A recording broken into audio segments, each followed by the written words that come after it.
Assalamu alaikum. I'm Amir Ariff from Section 2 International Relations. I would like to present on a topic that has been such a debate, which is humanitarian intervention, sovereignty versus human rights.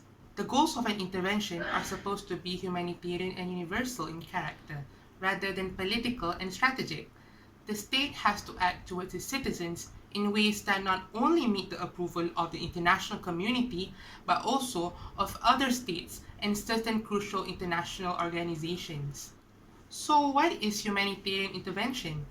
There are two well-known understandings of it, both with the declared purpose of protecting the people of other states from human rights violations.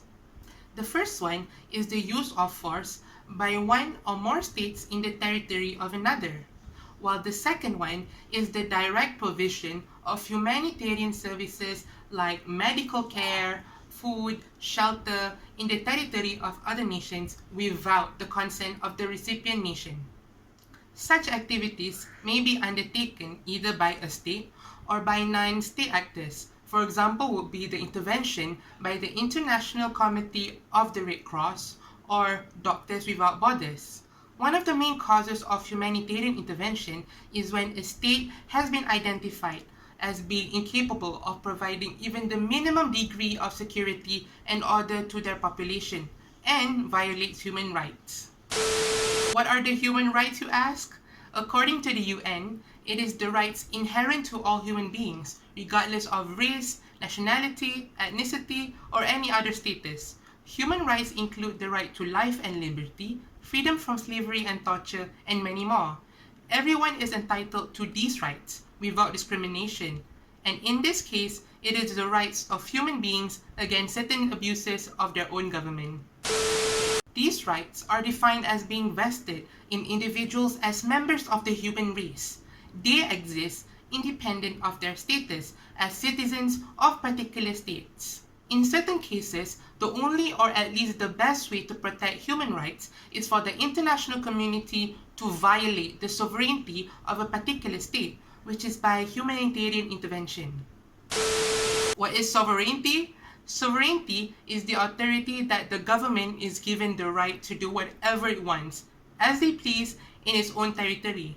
Nobody can tell them how to treat their own citizens. This means that states are not supposed to interfere in the internal affairs of other states. It has been used for the maintenance of international order during the past 4 centuries. It contributed to international justice and acted as a normative barrier against the predatory instincts of the more powerful states. In simple words, to consider the sovereignty of the state, humanitarian intervention could not occur, and the human rights of the state's citizen might become worse. So when deciding to carry out humanitarian intervention, which should be considered more? A realist would respect the sovereignty of the state, while liberals would aim for the human rights of the citizen. Let's look into the United Nations Charter, which includes provisions protecting both states' sovereignty and human rights. It is widely recognized as part of customary international law, even in non-member states. Protection of sovereignty was at the heart of the formation of UN. After the turmoil of both the First and Second World War, the states that assembled to create the UN were determined to save succeeding generations from the scourge of war. According to Article 2, Clause 1, 3, and 4, it outlines 3 different ways in which states are prohibited from the use of force. Force cannot be used against the territorial integrity of a state, against the political independence of a state, or in any other manner inconsistent with the purposes of the UN. But there are also 2 exceptions, which are in Article 42 and 51. States can only use force against other states if it is either authorized by Security Council or in self-defense against an armed attack until the Security Council has dealt with the issue. Despite the UN's charters, protection of sovereignty and limitations of the use of force, some argue that humanitarian interventions are permitted under international law in several ways. According to Article 1, Clause 3, 2, Clause 3, 55, and 56, the Charter mandates all members to make a commitment in cooperation with the UN to further human rights. Other than that, numerous multilateral treaties have been implemented to protect human rights and limits the sovereignty of states.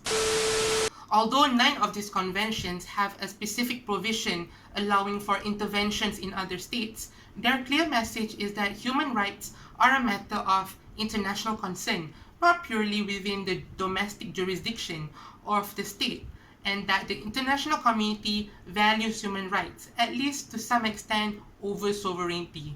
In the end, I choose sovereignty because, from a realist point of view, it actually protects human rights in at least two ways. First, it reduces the frequency of wars. Second, protection of sovereignty protects people's right to self-determination. The high level of protection given to sovereignty has at least created a legal barrier to the use of force and has forced states to engage in some sort of diplomacy and exploration of non-violent solutions before going to war. Supporters of humanitarian intervention are quick to forget or overlook the massive level of human rights abuses that has been caused by violations of sovereignty. This can be seen amply demonstrated in the Israeli invasion and occupation of Palestine, Vietnam War, and even the Holocaust by the Nazis. Sovereignty protects the rights of a state to conduct its affairs without outside interference. Next, by protecting the right to self-determination, which is an important right in and of itself, as it is essential to the protection of other rights. Sovereignty protects the rights of people to determine their own future without manipulation or exploitation by outside nations.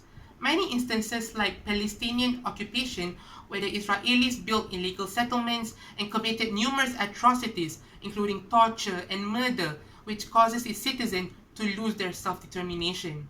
It is of course impossible to state with certainty that a humanitarian intervention will never improve human rights in this situation.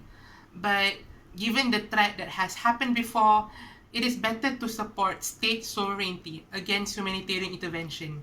So that's all from me. Thank you.